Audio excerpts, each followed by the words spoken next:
Acts chapter 2 verse 42. And they devoted themselves to the apostles' teaching and the fellowship, to the breaking of bread and the prayers. And awe came upon every soul, and many wonders and signs were being done through the apostles. And all who believed were together and had all things in common. And they were selling their possessions and belongings and distributing the proceeds to all, as any had need. And day by day, attending the temple together and breaking bread in their homes, they received their food with glad and generous hearts, praising God and having favour with all people. And the Lord added to their number day by day those who were being saved. I'm reading from somewhere in Corinthians. Okay, great. What then, brothers? When you come together, each one has a hymn, a lesson, a revelation, a tongue, or an interpretation. Let all things be done for building up. If any speak in a tongue, let there be only two or at most three, and each in turn, and let someone interpret. But if there is no one to interpret, let each of them keep silent in church and speak to himself and to God. Let 2 or 3 prophets speak, and let the others weigh what is said. If a revelation is made to another sitting there, let the first be silent. For you can all prophesy one by one, so that all may learn and all may be encouraged, and the spirits of prophets are subject to prophets. For God is not a God of confusion, but of peace, as in all the churches of the saints. So, my brothers, earnestly desire to prophesy, and do not forbid speaking in tongues. But all things should be done decently and in order. Father, thank you for our time together, and thank you that, again, you've given us the gift of each other to learn from and to provide each other with encouragement too. Amen.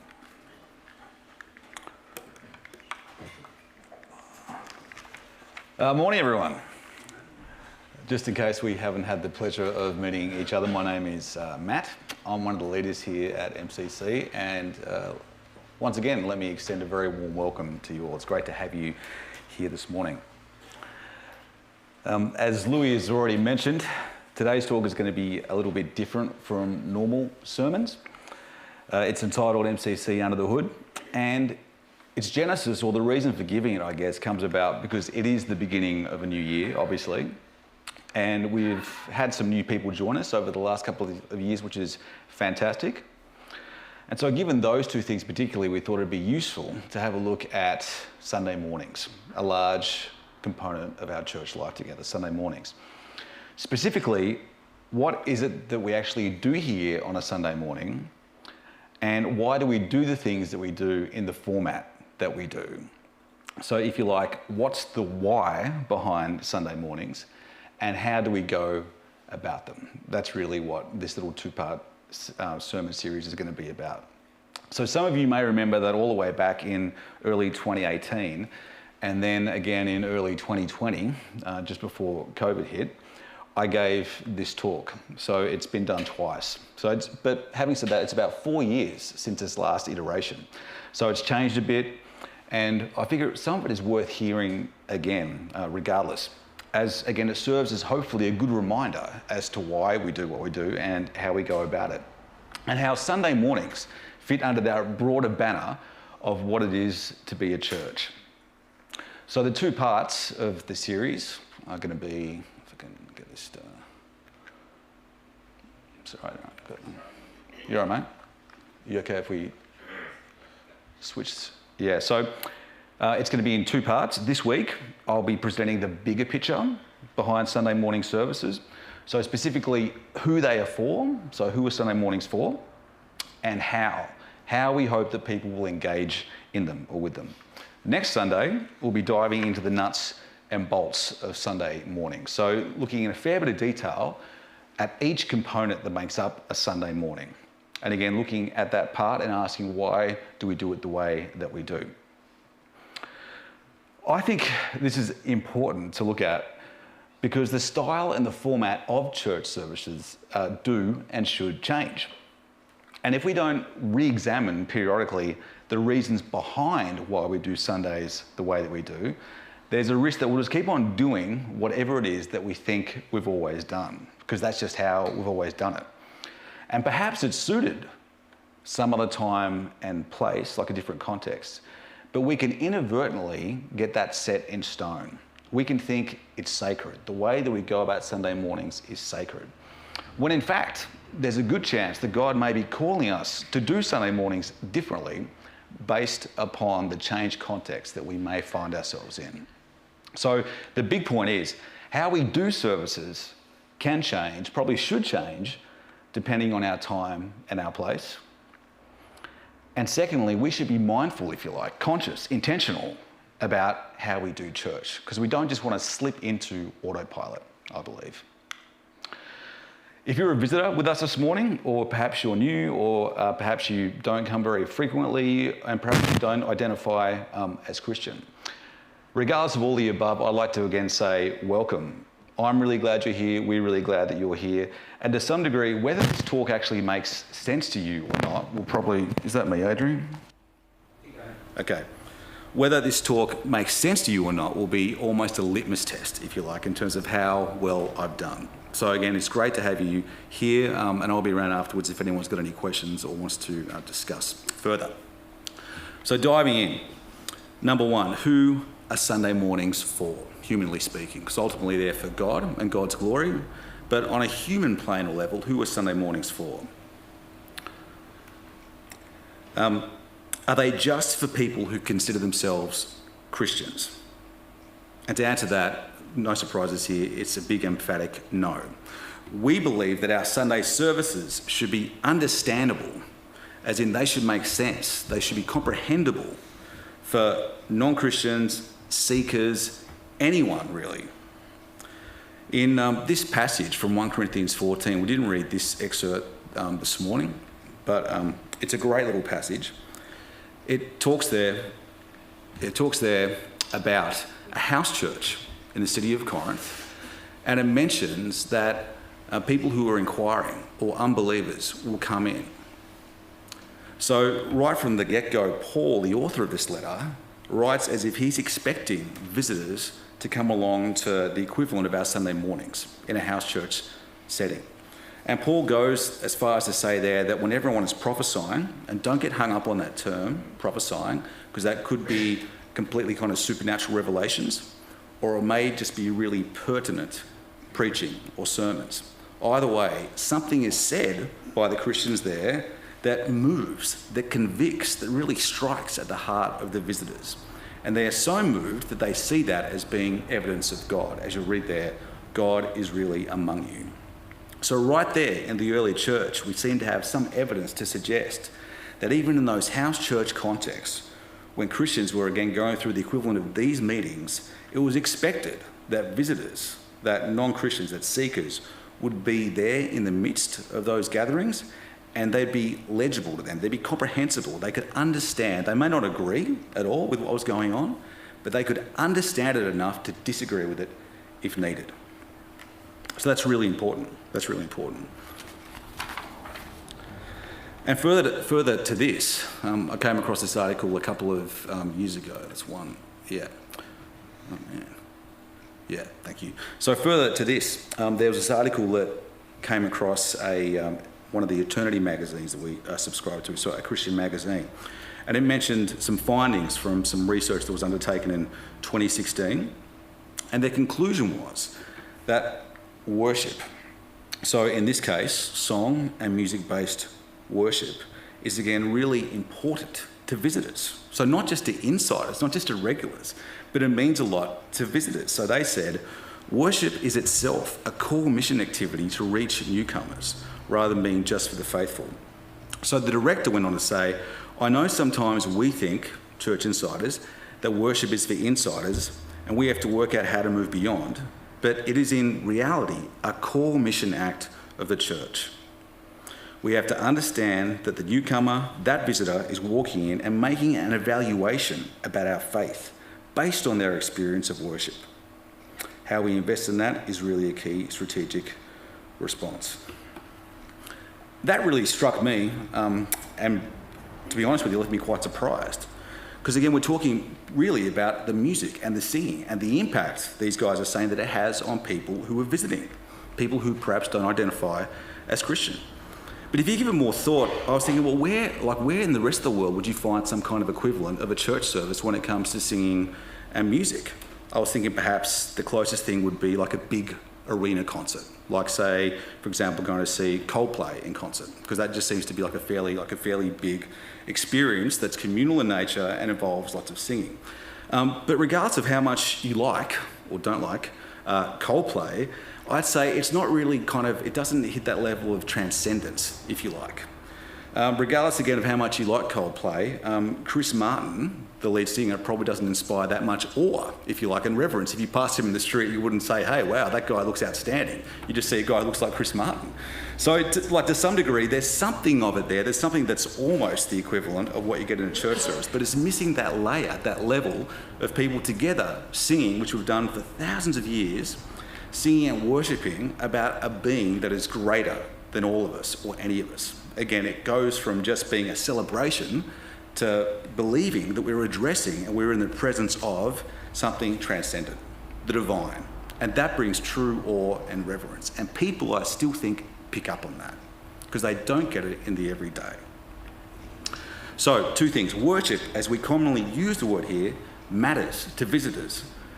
And secondly, people are making assumptions about Jesus, about the church and our faith when they're part of a Sunday morning as well. So if that's true, if people are walking in and understandably, to some degree, assessing or evaluating Christianity on a Sunday morning, it means that what we do here, strictly speaking, it's not just the equivalent of an extended family gathering. Or if it is, it's an extended family gathering that we have invited other people to. So we need to be mindful, within reason, of how we present ourselves on a Sunday and how we present Christianity by extension. For example, we should try to limit things like jargon, things like in-house jokes, and other kinds of potentially but unintentional alienating behaviour. We should try to do the polite thing of starting on time. The time that we'd advertise it that would start, because we don't want visitors awkwardly, because visitors are almost always on time, if not early. We don't want them waiting awkwardly in a pew because they were punctual and we were late. We shouldn't, if we can help it, give copious amounts of time to in-house announcements that could be delivered via other means, like social media or email. Because, and I know this could almost sound alarmist, but all these things may serve as unintentional barriers to people coming to love and follow Jesus. What people experience here on a Sunday morning should be real and sincere. That is, it shouldn't be a performance. But it shouldn't put people off unnecessarily either. This is a public meeting. It's advertised in various publications. And we have visitors frequently, both Christians and non-Christians. And there are usually unspoken but very real expectations and rules about what happens in public meetings. There needs to be enough order, just like we read from that Corinthians passage. There needs to be enough order because we humans, we like just enough order. We like just enough predictability, especially in new or strange contexts and environments, because without that, we don't tend to feel safe. So that's one hand. But on the other hand, I'm not sure that Sunday mornings are going to be the first stop for people wanting to know more about Jesus. So it does happen, but most of the time, most spiritual seekers aren't just rolling up to church uninvited and unaccompanied. They aren't just kind of coming in off the street by themselves saying, I want to know more about God. I suspect instead most new people will end up here via friends. So they'll know someone from church. They may then meet some of their other friends from church, and maybe they'll go to some social events or small groups and they'll start asking questions, that kind of thing. And then somewhere along the line, they'll end up here on a Sunday morning. But Sunday morning may not be the first base. So as a result, we don't want to exclusively, if you like, cater to new people. or to people who are seeking, if you like. We want this to also be a place and a context where long-serving Jesus followers can still grow and develop, and where Christians can feel and be nurtured, and where we can be an authentic and sincere community. So that is appropriately honest, sometimes raw, sometimes hurting, often imperfect, and always sincere. So our services on a Sunday will always involve that worship, both involving singing and music and also prayer. And sometimes they'll involve weeping, and again, that kind of raw displays of emotion. And in either case, that may come off as kind of weird or strange to a visitor. And that's okay. It's probably a good thing. You won't see that kind of thing in many other public meetings, I'd suggest. But it kind of goes with our territory. So to summarise, our Sunday morning services should be understandable. That is, they should make sense, or someone who's visiting should be able to make sense of what's going on to both visitors and also regulars. People need to be able to follow what's happening enough to either agree with it or to disagree with it, to be curious about it or to be repelled by it. But what we're going to do here on a Sunday morning is usually going to centre on worship and spiritual formation. It'll be about bringing God glory and worship, and encouraging and helping each other grow more and more like Jesus. Next, I just want to quickly look at how we engage with Sunday mornings. The how, if you like. How do we go about participating in Sunday mornings? I've got 3 questions that I think are worth asking and answering. And the first one has to do with excellence, if you like, or professionalism versus, what have I got up there? That's a big word, haphazardness. What could some in-between path look like? So some churches, usually larger ones, have these exquisitely organised and almost professional Sunday mornings. Something that looks a bit like this. Again, like usually involves a fairly large scale of people. So there are pop-up banners outside, there's glossy merchandise inside, perhaps like the band has practiced 10 times that week already, and the speaker has one of those mics that wraps around the back of their ears. And straight after the services, they'll run proper debrief sessions, analysing how everything went. Now, this entire process is very, very volunteer heavy. It takes lots of time and money to do it properly. And usually it's done in the name of excellence. Everything we do for God. We have to give it 110%. And you often hear the refrain, anything the world does, we can do even better. We're doing it for God. That's one extreme, and that's a caricature, I realise that. On the other extreme, again, so just as an idea, there are churches or models of being church that are unapologetically no bells and no whistles. So there's the absolute minimal amount of organising and frills, and almost no money spent on new sound gear, internet, or let alone smoke machines. All that stuff can be seen as frivolous. Instead, it could be diverted to far better causes. And this camp may see that level of professionalism over here and almost feel that it's a substitute for the real thing, a spirit-led, authentic meeting, led by hard-working volunteers, not professionals. So again, 2 caricatures, 2 ends of a spectrum. So excellence and bringing God glory through that excellence, and making a Sunday morning really attractive and compelling over here. And then on the other hand, keeping things very authentic and real and raw. I'm not critiquing either of those, and again, they are caricatures, they are crash generalisations.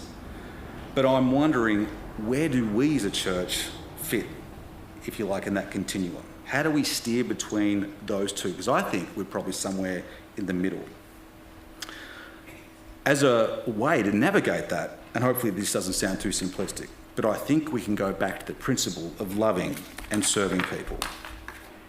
So this service is largely led by volunteers, hard-working and gifted volunteers.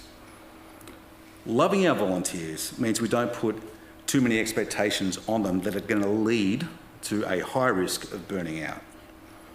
What we definitely don't want to do is come off with the classic bait and switch.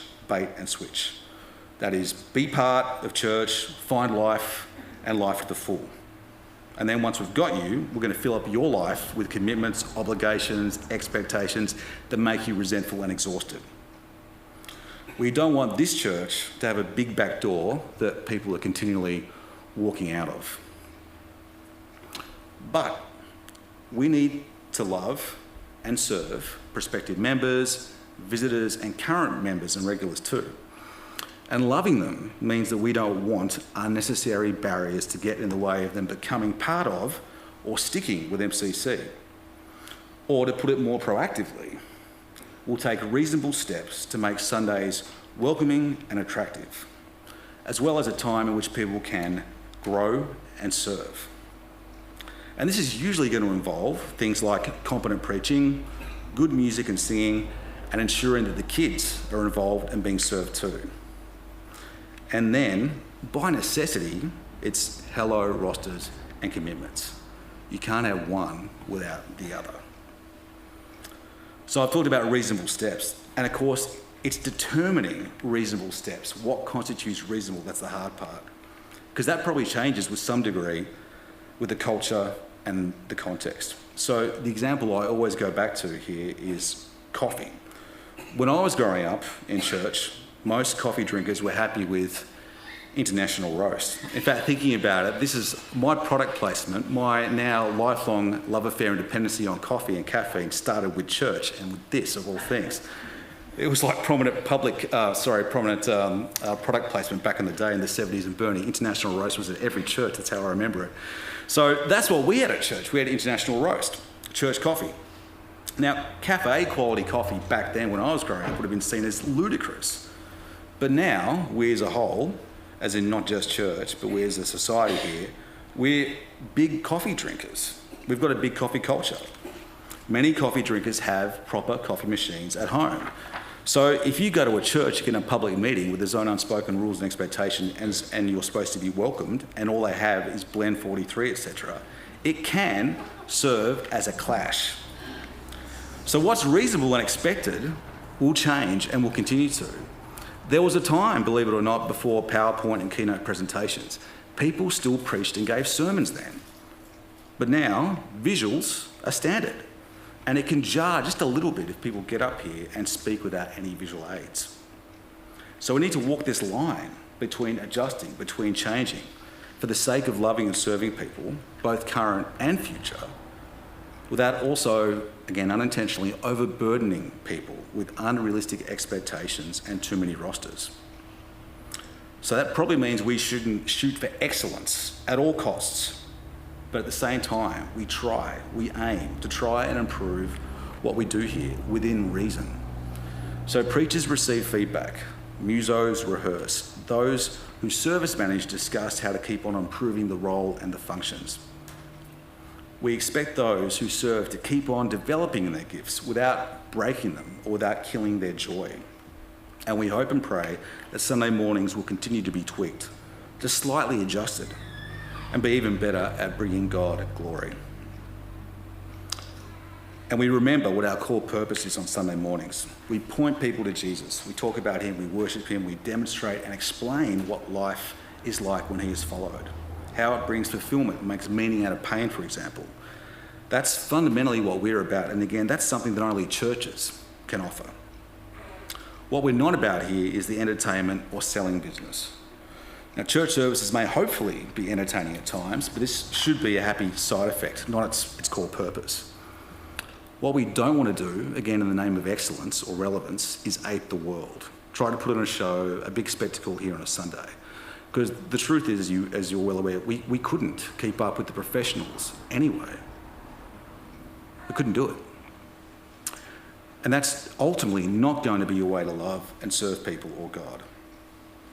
Which leads us into the second question, participation. How do we go about participating? So we believe that everyone and anyone, regardless of particular gifting and experiences, can participate and even serve on a Sunday morning. So by just turning up here, you're already providing immense encouragement to other people in the room. So please believe me on this, hear me on this. I don't think we can say this enough. You may not have the gifting, the capacity, the confidence to play some role up the front, such as leading communion or helping out with music. Even still, during the open worship time, for example, you could still pray silently for someone, not even out loud, but just silently. You may, though, choose to pray for them out loud or offer something else during that time. You may just initiate or join a conversation afterwards over a hot drink. And all this may sound really small scale or even trivial, but I've talked to so many people across different churches and from different backgrounds who have gone entire Sundays at a service without anyone greeting them even, without anyone even acknowledging their presence. And I don't care how introverted you are, no one enjoys that. You may not be up for a conversation, but you at least want to be seen. You at least want to be recognised and greeted in some capacity. For others, with the gifting and the capacity, they may be on a roster every fortnight or month. This is the minority, I should also point out, but some people are on high frequency. So I'm just trying to stress, it's not the same expectation for everyone. It changes. So how someone participates on a Sunday morning and how much they do so will be different for everyone. And not only that, it's going to change over the course of your life. I find this following analogy helpful. It's like exercise. I think it can be compared to exercise. So you pick your favourite exercise of choice or perhaps your least loathed form. So say, for example, it's strength training. So you like to lift weights, for example. The exercise, the strength training takes commitment, it takes time, it takes sacrifice, much like serving at church. But the exercise takes place in the greater context of life. It's not your entire life unless you're a professional athlete. It's going to be influenced by things like circumstances, illnesses, energy, and the demands of family and friends. So, for example, you can't spend as much time in the gym if you've got a newborn. You may have to take a break when you're sick. You can't recover the same way that you did when you were 25, so you have to adjust. But nevertheless, you still aim to train. You still aim to develop and get stronger. If nothing else, you just want to hold on to whatever gains it is that you've made. So right now, I don't mind trying, often in vain, to lift heavy things, and I make time for it. But in 30 years, as my circumstances change, I'll probably end up wearing spandex and power walking. And it's not the same, it won't look as cool, although I'll probably tell myself that it does then. But nevertheless, regardless of what form it is, I'll be trying to remain fit and strong, and I'll still need to make time for it. And so it goes with participating in being part of church. Different life circumstances and changes between people here. And differences in life circumstances in the same person over time. How Louis and I served at church was different for us pre-kids compared to really young kids, compared to slightly older kids, compared to slightly older kids and a dog and cats. It changes over each of those stages. But all along that continuum of time, we still tried to serve, even if that just meant regularly turning up on a Sunday morning and sitting in a pew. Because again, we don't follow Jesus alone. There's no such thing as private spirituality or lone discipleship. We belong to a body, and that's important. To some degree, even if it's just a tiny one, if people are absent, whether it's here on a Sunday or absent from their small group or whatever, it diminishes or at least influences the experience for others. So again, if nothing else, just turning up, that itself is encouraging. And you don't know, just like we don't know, what God is going to do through you and for you on the day. And lastly, to wrap up and conclude, I just wanted to stress, Sunday mornings they're not the most important part of MCC church life. So Sunday mornings aren't church. They're an important part of church life. They are, again, like an extended family gathering that we've invited total strangers to. And they alone do, if you like, pay us some benefits. So there are some functions that only Sunday mornings can provide. So they give this kind of corporate, and I don't mean that word in a kind of financial sense, or a business sense, but a collective, a corporate, big group collective experience. So we worship together, we learn together, we encourage each other, we hear the same things together, and that's powerful. They're intergenerational. We've got people here from different ages and stages. You probably won't get that in a small group experience. They provide a chance for suitably gifted people to use their talents to serve others in a usually prepared, dedicated way. So preaching, music, Sunday school teachers. It's not happening on the fly, but people are preparing for it beforehand. And believe it or not, they serve as a powerful witness. So if you really want to do something radical with your life, just turn up at the same place every week for 90 minutes with the same people, armed with the intent to serve them and perhaps get nothing in return. That's countercultural. People notice that. Your friends and family will notice that. Some people will be curious and want to know more. Others will shake their heads and think that you're wasting your life. Much like that passage that we heard about the early church in Acts chapter 2. Following Jesus together has this public-facing angle. Other people will know about it. At the same time, Sunday mornings won't provide pastoral care. The numbers here are just too large. They aren't going to give you the opportunity to socialise with your non-church friends alongside your church friends, for example. So it won't be a chance most of the time for the two worlds to kind of blend together. And Sunday mornings won't offer us the chance to serve the greater world practically together. For example, we can't do a cot job here on a Sunday morning. So again, Sunday mornings won't meet all the functions that are involved in church life, but they'll meet some in this really unique way. But for my money, and I'd be particularly interested for you to think about this, if you're on the fence about Sundays, or you're curious about Sunday mornings, or again, you wouldn't identify as Christian. There's something else that this corporate gathering gives you. And that is, I think you call it the spiritual discipline of not your will, but mine. Not your will, but mine. So every Sunday morning is this little chance where you get to take a little risk. It's a small step of faith that you may be stretched. You may be called upon to serve someone, and you may not even be aware of it.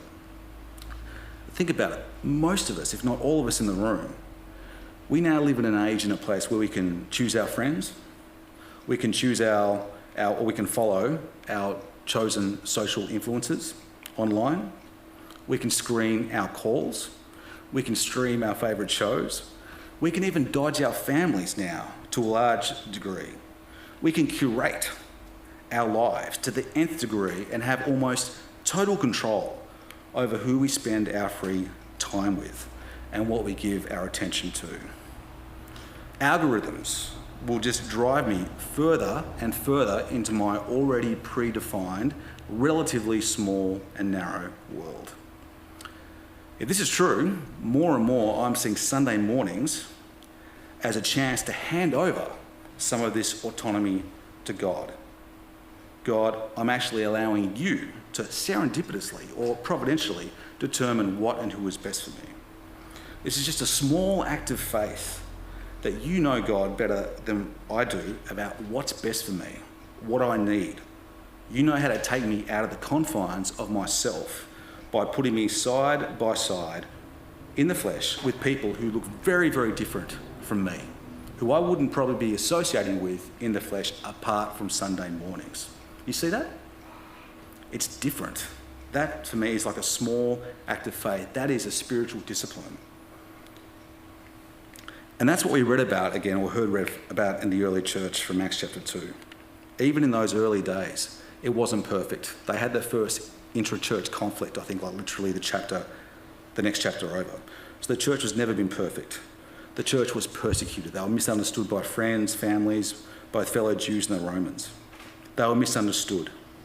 But at the same time, those early Christians thought it was worth meeting in the flesh, just like we are. They believed that it was enough to get them outside of themselves, to make them more fully human, and to help them worship God and love other people, even people beyond their ranks. Despite all those challenges, they thought it was worth it. It was something bigger than themselves. It was challenging and costly. Do we have anything in our lives that's bigger than ourselves, that's worth the challenge and the cost, I wonder? And if you don't, please think about coming back next week and finding out more about church. That'd be great. Let me pray. Father, thank you for the chance to be part of a spiritual community side by side with other people. Thank you that you haven't left us alone. We aren't stuck in our individualised selves, but our world can be larger than our preferences and what we think we need and what we want. Thank you that all of this is driven and motivated by love. And I pray that it'll be love that also drives us out into the world and to serve those beyond these four walls, and to also keep on serving and looking after each other too. Amen.